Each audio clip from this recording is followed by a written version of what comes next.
السلام عليكم ورحمة الله وبركاته. أهلا وسهلا بكم طلبة تالتة إعدادي وطلبة الشهادة الإعدادية بالأخص، يعني طلبة الشهادة الإعدادية بالأخص. النهاردة في الفيديو ده فيديو مختلف شوية عن التدريس والشرح والكلام ده كله ووجع الدماغ ده. لا، فيديو لذيذ كده بتكلم فيه كده من قلبي ومني ليك كده، ليك كأخوة كده وأخ لأخوه وأخ لأخته. هنتكلم بالراحة والدنيا لذيذة وسهلة كأننا بندردش سوا كده. يعني الفيديو حتى أنا مش مجهز له، من قلب لقلب كده طالع اتكلم فيه عن الحاجات والمشاكل اللي ممكن تواجهك ونصايح ممكن اديها لك وازاي تتخلص من المشاكل ديت وتحلها. فعايز كده ايه، كوبايه شاي، كوبايه قهوه، اي حاجه كده جنبك معايا يعني. اولا الشهاده الاعداديه مهمه، سنه مهمه جدا، عشان مثلا لو والدك او والدتك بيضغطوا عليك بالسنه وذاكر ومش ذاكر، لا هي سنه مهمه. ليه؟ مش مهمه قوي يعني، ما تحطهاش في الاهميه الجامده، بس هي مهمه علشان بتحطك على اول الطريق عشان آه، تخش ثانوي عام، فبالتالي تخش كليه كان نفسك فيها، او طبعا عايز بقى تخش بقى ثانوي فني او غيره، فده بتاعتك برضه. فانت لازم كده كده تبقى عامل اللي عليك من الاخر يعني. هات يا عم درجة الثانوي العام وما تخش ثانوي عام، خش ثانوي فني. مش عايز نخش في قصة مش قصتنا. هي سنة مهمة، هتستفاد منها جدا ومن موادها جدا جدا، لان هي السنة دي بتأسسك. يعني في زي مادة زي العلوم والرياضة، اولى وثانيه وثالثه ثانوي بيتأسسوا على مادة على تالتة اعدادي. انت فاهم ازاي؟ يعني في حاجات كتير جدا من تالتة اعدادي فهتعوز ترجع لها، فليه ما تذاكرها يعني؟ ممكن كده حاجات سهلة جدا. يعني مثلا مادة زي مادة العلوم بنشرحها هنا طبعا على القناة، فاحنا بنشرحها بكل بساطة وسهولة.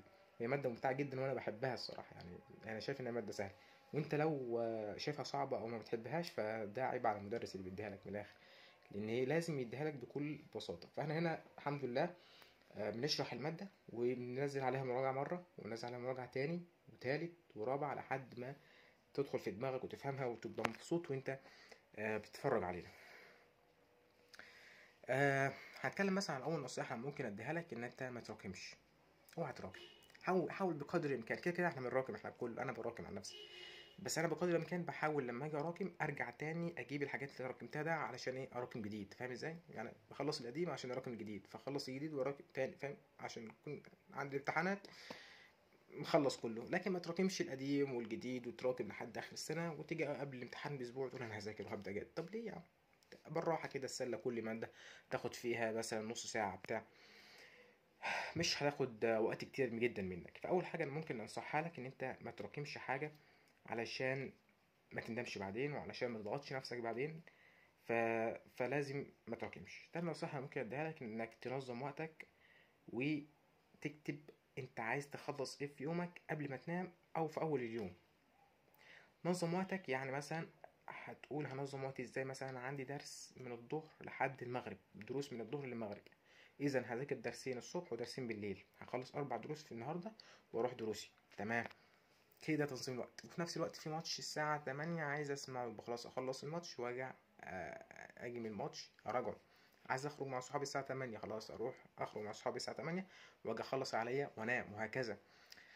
فتنظيم الوقت حاجة مهمة. هتلاقي نفسك في آخر اليوم ومحصلة اليوم لقيت نفسك أنجزت حاجات كتير جدا في وقت مثالي، وتلاقي نفسك ذاكرت ولعبت في نفس الوقت. انت معايا؟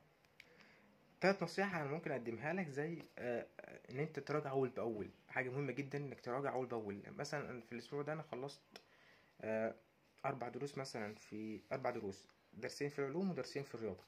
إذا في يوم الجمعة أنا هراجع علوم ورياضة وهراجع معاهم مادة الإنجليزي، والاسبوع اللي بعده هراجع علوم ورياضه وانجليزي وهزود معاهم ماده زي ماده دراسات، وهكذا.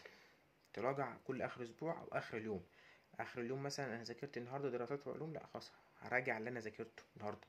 بعد 3 ايام تراجع كمان مره على اللي انت ذاكرته في ال3 ايام اللي فاتوا، وتكتب في ورقه وقلم انت ذاكرت ايه وعايز تراجع ايه. الحاجات دي هتفيدك جدا وهتنجز معاك حاجات كتير جدا.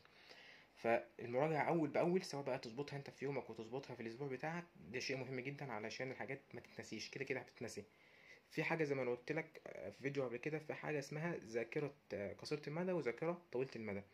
أول ما بتذاكر الحاجة على طول مخك بياخدها ويحطها في ذاكرة قصيرة المدى. طب أنا قصيرة المدى دي يعني على امتحانات كده هتتمحي، حرفيا هتتمحي أغلبيتها يعني، أو 75% منها. طب انا عايز احطها من الذاكره قصيره المدى الى ذاكره طويله المدى، هعمل ايه؟ هراجعها تاني وراجعها تاني تلاقيها خلاص ثبتت كده. تيجي في الامتحان تفكرها وتفكر تفاصيلها، وفي الصفحة كام، وفي المكان الكام، وفي انت فاهم، وفي انهي درس. فالحاجات دي بتفيدك جدا. رابع نصيحة انك تعمل مخططات ومخططات ذهنية.